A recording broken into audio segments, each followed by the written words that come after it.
say that your approach to the portal has been different this offseason as opposed to previous years? I don't know that it has been different. We got 3 kids early, and then we've been sitting on it and recruited a couple of kids since. But I don't know that it's been different.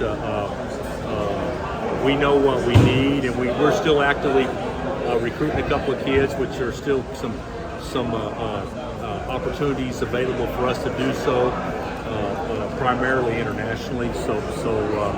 I just feel like with the international kids, it's been a little bit slower in developing because I think there's still some options that they have to decide on, and they're given more time to decide what they want to do, more so than what the American kids do. Listen, I know you have a long time before the season, but when the season starts, do you expect everybody to be healthy? How will those guys get them? Well, yeah, I mean, I hope everybody's healthy. I don't have a crystal ball, but the kids that have been nicked up, Elmarco and Bryson, Elmarco's 100%, and Bryson has been cleared to resume basketball activity, but probably won't be 100% full speed until close to July 1. But yeah, we should be good to go with everybody. Kind of orienting around the roster around Darren, how do you feel like all guys have done that? What are you going to do? What is the identity of this team with Hunter and all these guys? I don't know our identity yet. I think we're immensely more athletic. I would say that I think that we've got good pieces around Darren without question. The thing about it is, and you guys don't know, because there's no way you should know, but you recruit to fit your needs, and nobody knows our needs better than what we do. And then the other thing is, so much of recruiting is based on reputation. It was that way last year with the portal, to your question. And this year, I think, based on reputation, there's an appearance that maybe we haven't got as highly respected guys nationally.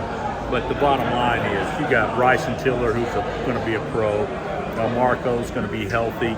And nobody knows how good Salmis is and how athletic. And then the 3 guys who got out of portal, to me, fit us perfectly. Remains to be seen how the pieces all fit, but I think that we're still trying to improve ourselves, but we've gotten a lot better. Is there anything that you're particularly looking for from the portal? Well, not necessarily. We're looking for to try to sign. I still think there's opportunity to recruit a big, and then to give us more depth, and then a guard if he can really shoot. You talked at Big 12 meetings about wanting to stop dealing in hypotheticals and waiting for the settlement to be done. How much of a challenge has that been, especially not necessarily knowing how many people you have on your roster? You know what? I don't know that it's been a huge challenge. Lance has gone through it as much as me on roster limits. Isn't that right? Yes. And is it a challenge? Yes. What's, to me, the biggest faux pas of the whole thing is how a youngster that has been in your program could be asked to leave your program because of roster limits and that they're not grandfathered in. I don't know if Lance feels the same way. So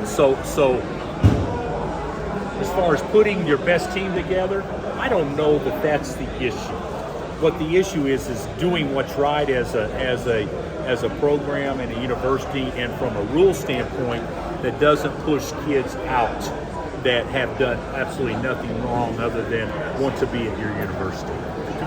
Well, you say see him every day. They've been here since Saturday, so I have seen him the last 3 days. You're right. So, it's great. It's not very often do you have a chance to coach a generational type talent, and he is that. So I'm excied about it. But what impresses me as much about him as anything is that he wants to be a player, and he'll be your hardest worker, and all the things that go along to what a leader should look like. Are there any players back from last season's team that have made huge jumps to you from this point last year to now? Well, yeah, all 4 of them. Our last year's team, we got 4 back, and 3 of them didn't play. So Marco's healthy, but he's not 100% as far as rhythm. But he'll make a big jump. Ryson's not doing anything yet, and Jamari, to me, has made huge improvements. And the one that probably needs to take the biggest step is Flory. And I think Flory's had a good spring, without question. But we haven't put our pieces together. We don't know what we look like yet. So Going alongside that, with Marco and Jamari both kind of sent out last year, what are your expectations? Is it too early to kind of say for these guys? I think those were the two best. They were probably the two best leaders we had last year, and they did it in a way where they didn't even play. So, and when I say leaders, I'm talking about not just on the court. I'm talking about in the dormitory, our culture, the way that we try to live it. I think that those two probably have the best leadership qualities of all the returning guys. So, Are you gonna? they're both much improved. Are you gonna wait on the walk-ons, or will you let them practice? Oh, they can practice now. I mean, but you don't know if you have room for them. We don't have to decide on our roster till after school starts in the fall. Oh, okay. So yeah, they're going to practice in the summer. Oh. Yeah, they're part of us until we know exactly what's going on. But I'm hopeful that the rule will be such where they can all still be a part of us. How's KJ doing? He went home and he's not coming back until next week. He's doing fine. I think he's in a boot, has like 1 or 2 more weeks in a boot. But the doctors say he's progressing great, but it's still going to be a year before he's able to do too much. Will you be along kind of around the team this coming year at all? Yeah, we're going to hire him in some capacity. KJ's going to be part of our staff next year. So in whatever capacity that is, I don't know from a title standpoint yet. But whatever it is, to allow him to stick around and be at practice every day and also work on rehab. So. The opportunity to bring in Jacques and his NBA experience, but also know what it's like to be at KU. I mean, how much of an asset can that be there?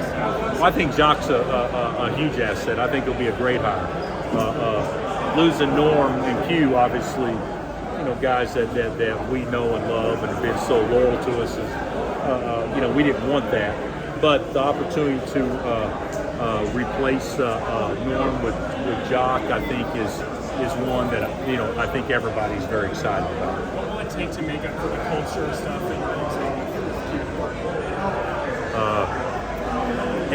Every coach on the staff has a responsibility, and just because one person is in charge of receivers, that doesn't mean you don't replace that person and be able to replace that same responsibility. So losing Q is great, but somebody else will take over that responsibility. So. Anything else for Coach Self? I shouldn't say losing Q is great. Losing Q is a loss, but somebody else will take over that responsibility.